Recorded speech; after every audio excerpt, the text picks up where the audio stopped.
Dans les couloirs les plus secrets, quelque chose change, et cela ne passe pas inaperçu.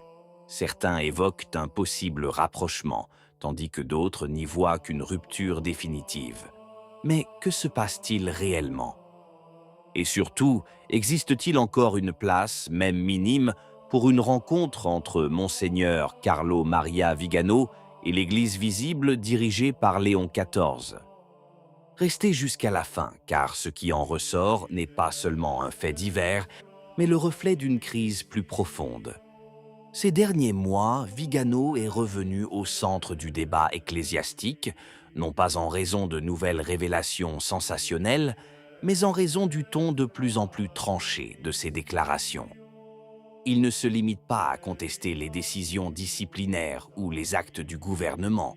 Il parle ouvertement d'une condamnation à mort spirituelle, dénonçant une exclusion des sacrements qui, selon lui, rappelle l'ancienne aquae et ignis interdictio du droit romain. Ce sont des paroles dures, et on ne saurait les balayer d'un revers de main en les qualifiant de simples accès de colère. Nous abordons ici un sujet délicat, la relation entre autorité et vérité. Son excommunication, qu'il conteste ouvertement, n'est pas reconnue comme légitime, et c'est là le nœud du problème.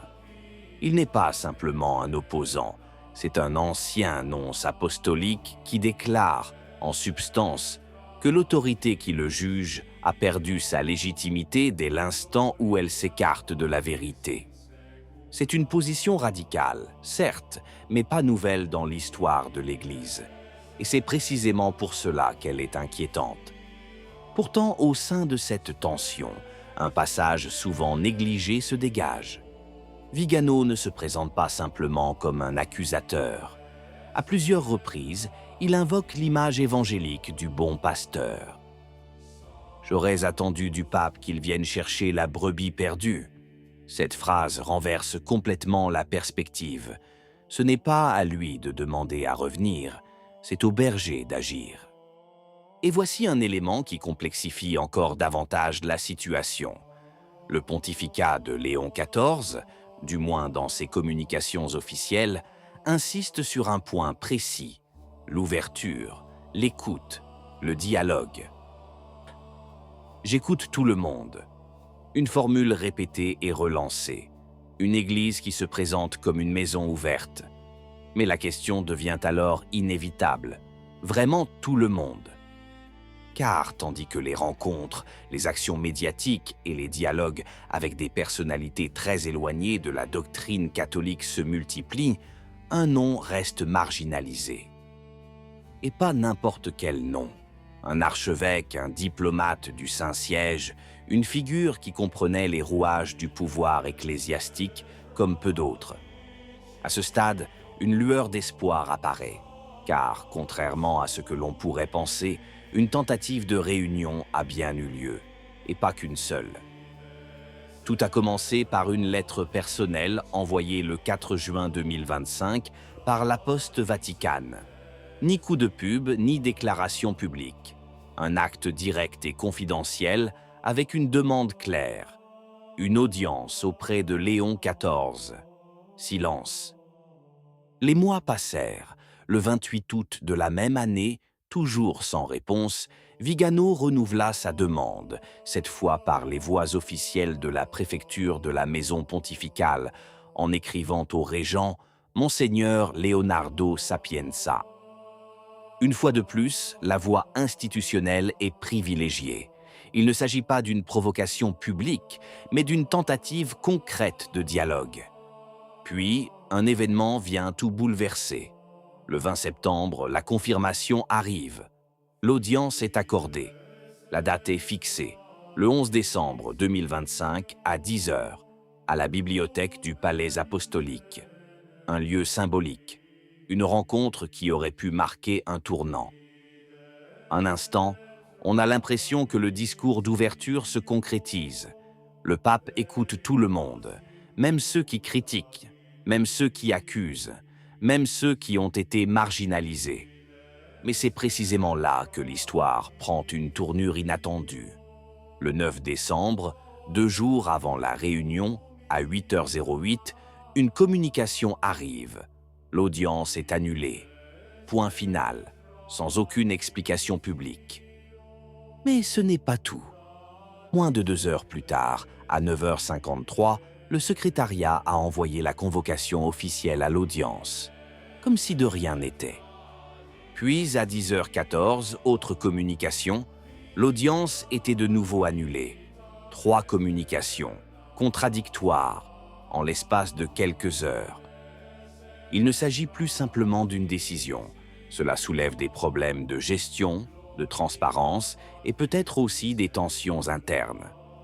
Vigano affirme lui-même avoir contacté Monseigneur Sapienza, qui, visiblement gêné, a fourni des explications peu convaincantes, l'assurant toutefois qu'une nouvelle date serait fixée, citant également une phrase attribuée au pape. « Il faut reporter l'audience. J'écouterai tout le monde. J'écouterai tout le monde. » Mais les faits, à ce stade, commencent à raconter une autre histoire. Car après cette promesse, plus rien. Aucune nouvelle date, aucune réponse au message suivant. Le silence retombe. En janvier 2026, Vigano tenta une autre approche.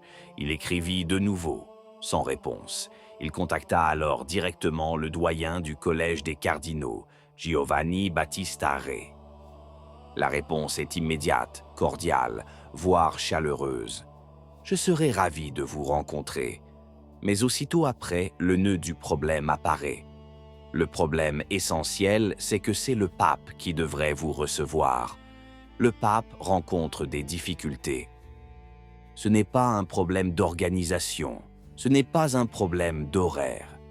Le pape a des doutes.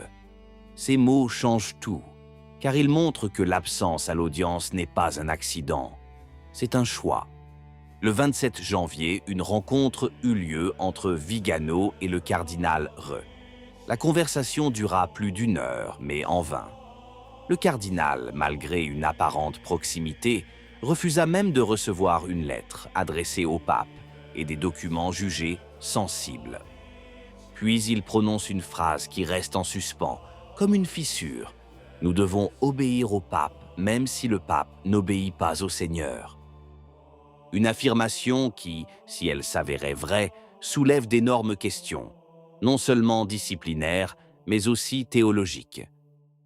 Le lendemain, Vigano envoya une dernière lettre, cette fois au secrétaire particulier du pape. Celle-ci resta également sans réponse. Nous en revenons donc à la question initiale. Une réconciliation est-elle possible? Les faits révèlent une situation paradoxale.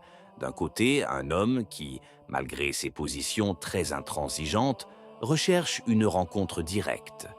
Non pas une négociation publique, mais une conversation privée.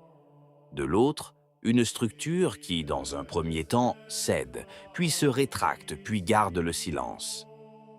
Il ne s'agit pas simplement d'un public manqué, c'est le signe de tensions non résolues. D'une Église qui se proclame ouverte mais qui peine à gérer les dissensions internes les plus radicales. Et c'est là que réside le point crucial. Car, dans la tradition catholique, la réconciliation n'est jamais un simple acte administratif, c'est une rencontre dans la vérité. Mais si cette rencontre est absente, la réconciliation peut-elle vraiment exister? La question la plus délicate est peut-être ailleurs. Non pas de savoir si Vigano souhaite revenir, mais de savoir si quelqu'un est réellement disposé à l'écouter. Tant que cette question restera sans réponse, l'affaire Vigano ne sera pas close. Bien au contraire, elle continuera de parler, même en silence. Qu'en pensez-vous? Si la vidéo vous a plu, laissez un commentaire. Amen.